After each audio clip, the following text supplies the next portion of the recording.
everybody, welcome back to my anime reaction channel, Gizanime. Today we're going to be watching Kenja No Deshi, or she professed herself Pupil of the Wise Man. This anime is basically about a guy who goes into like some VR world and creates like this avatar who's really old and I guess been around for quite some time, and then he decides on a whim to create like some female avatar, I think is what the Synapsis says. And when he logs back in the game, it's sometime later, and his avatar is now this girl instead of the old wise man. And so he has to spend his time trying to convince everybody that he's the old wise man in this body of a young girl.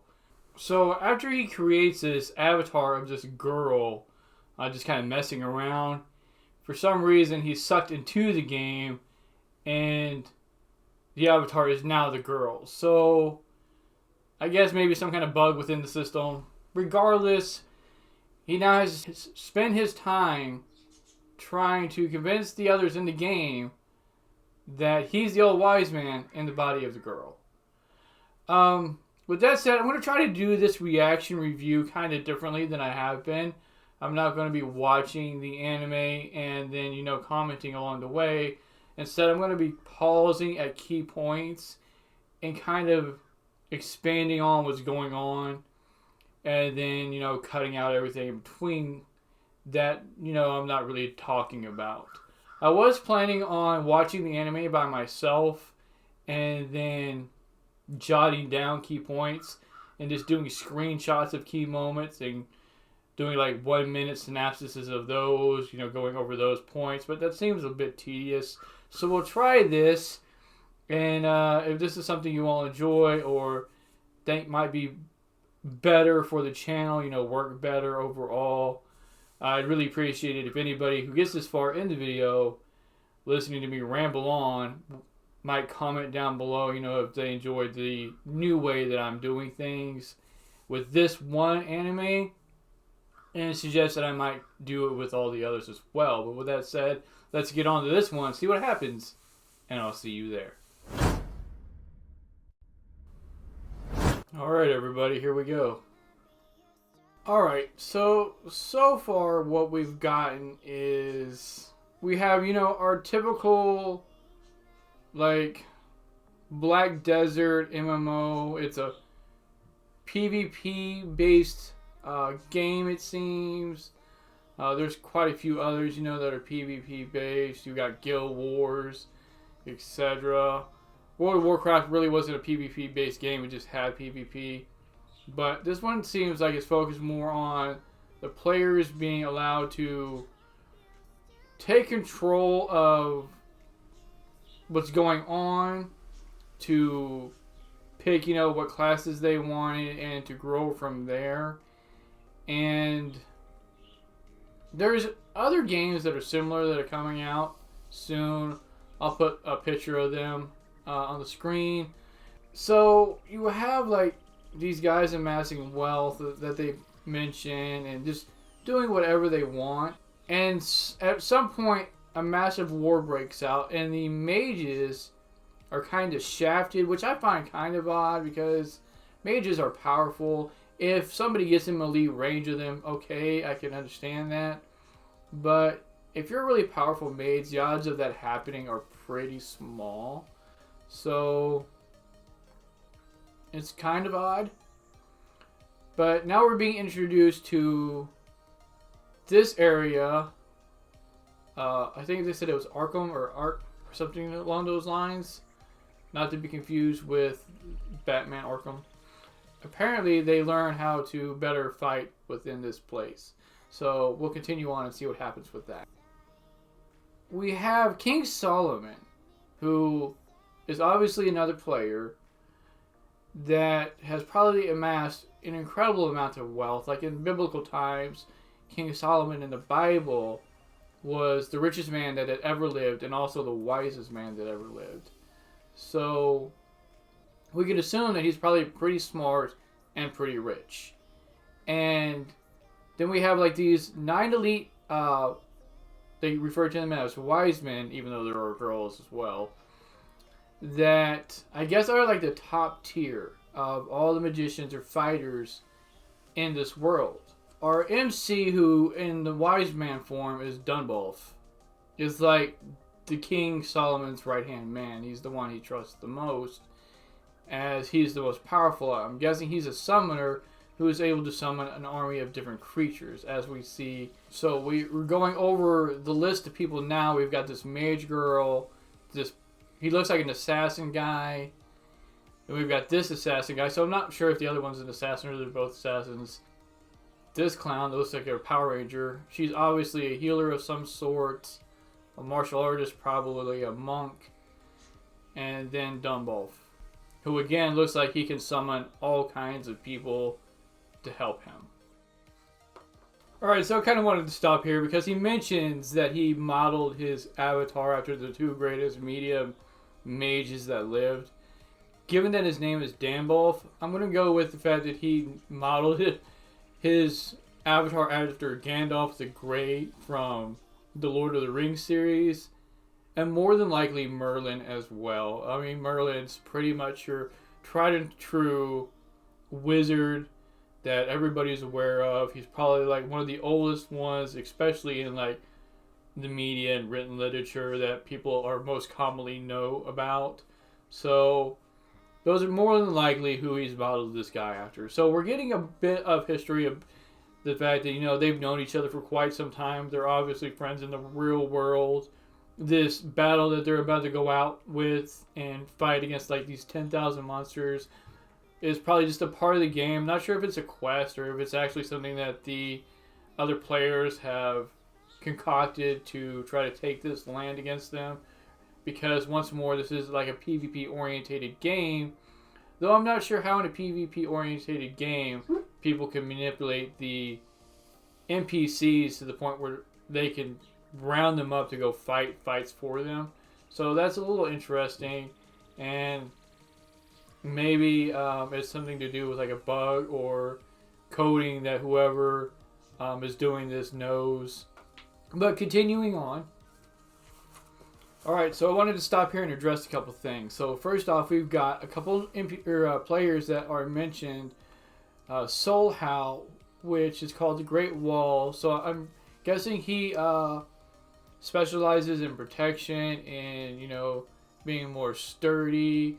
Obviously, he's a mage or some kind of magic user, so he's not a warrior. But he's able to create like defensive spells and things like that. We see in his, you know, opening shot, he creates like some kind of castle or something to that effect with all kinds of like cannons that come out of the walls. So he's obviously pretty skilled in his own right. And he's out defending one of the borders for them. And then we're told about Luminaria, who looks like she's a fire mage, or as he describes her, the mage of disaster or destruction, one of those two. So the girl with him mentions that they'll have to like rewrite what the map looks like. So she's probably pretty destructive on top of being really powerful. Those two are out fighting different battles. It's mentioned by King Solomon that these 10,000 soldiers are actually a byproduct of the game system itself. So it's not like game tampering like I thought earlier. They're not hacking the game or changing code. They're using the game to, I guess, either produce their own monster, which is really fascinating, or to somehow, I guess, get them on their side, which again is pretty interesting. So the game, it seems, has all kinds of limitless possibilities, which I find kind of intriguing. I don't think there's a game around that has something to that degree of depth to it. After that, we're shown a couple more NPCs that Dunbalf runs into, like I guess at his estate. He tells him he's about to leave. And what's fascinating about these NPCs is that they're dressed up rather differently. You know, they have like their own look to them. So I'm wondering if like the players can adjust the NPCs that they work with to their liking, or these are like special NPCs. Because at first I thought they might actually be players that are just acting out a role.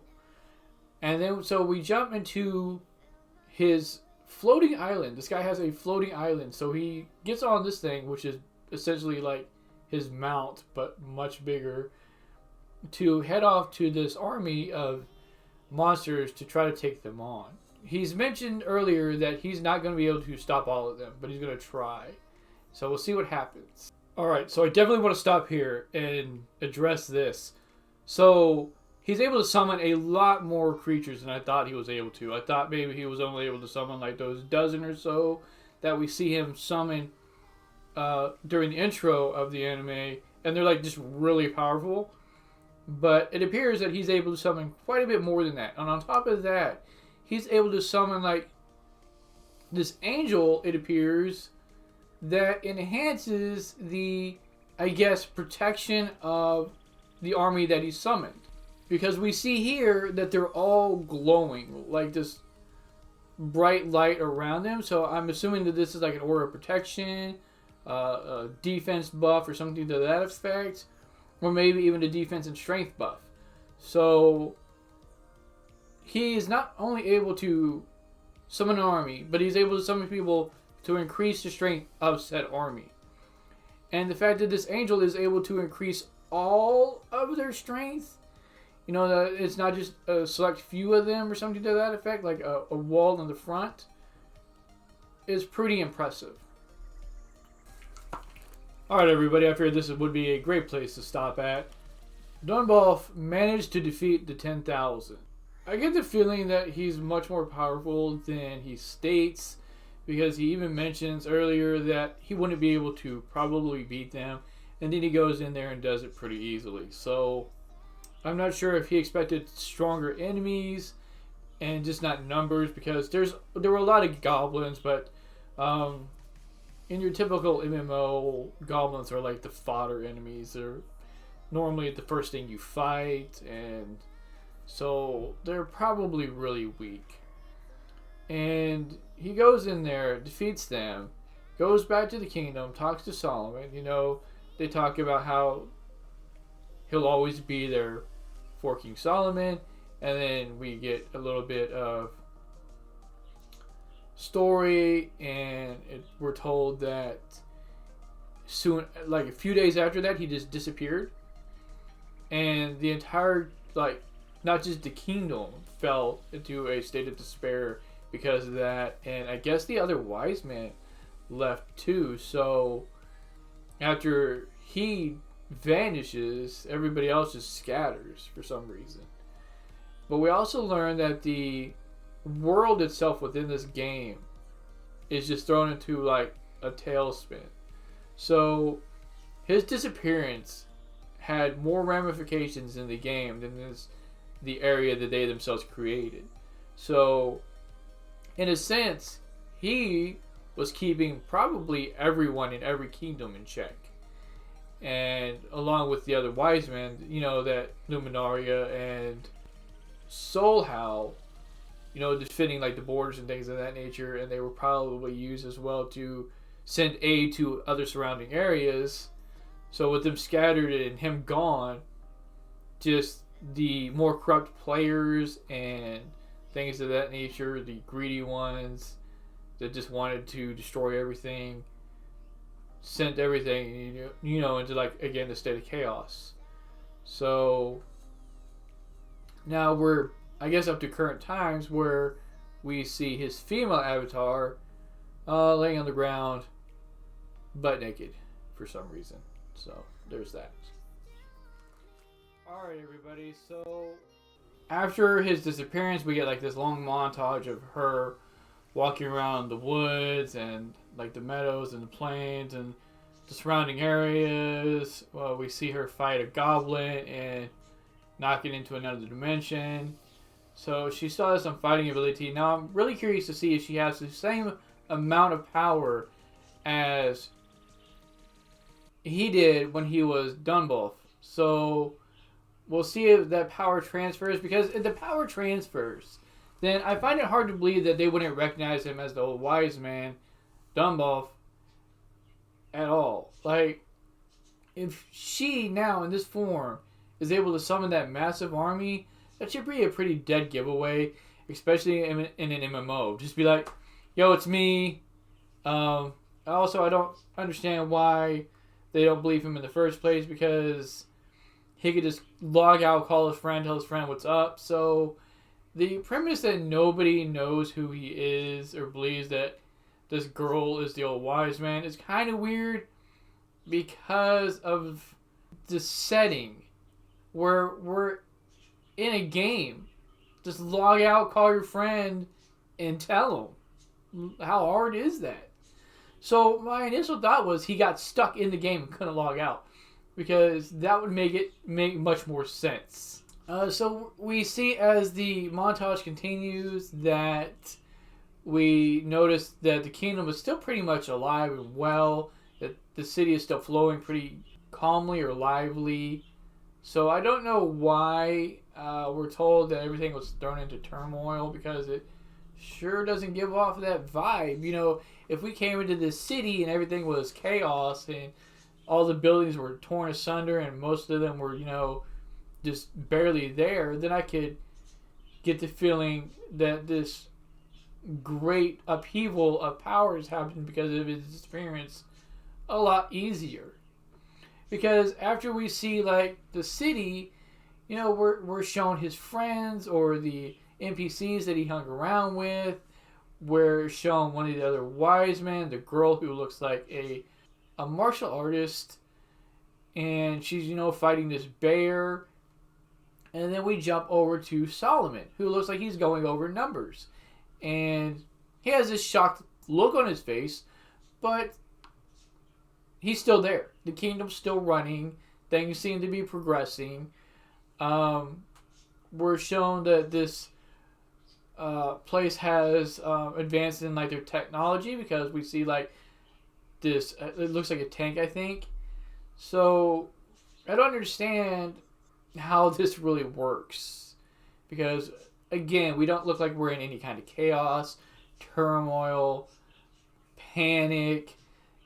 And again, with the not knowing that this female avatar form, the name I guess is Kagami, is Dunbalf. So I find that a little odd. I enjoyed the episode as a whole.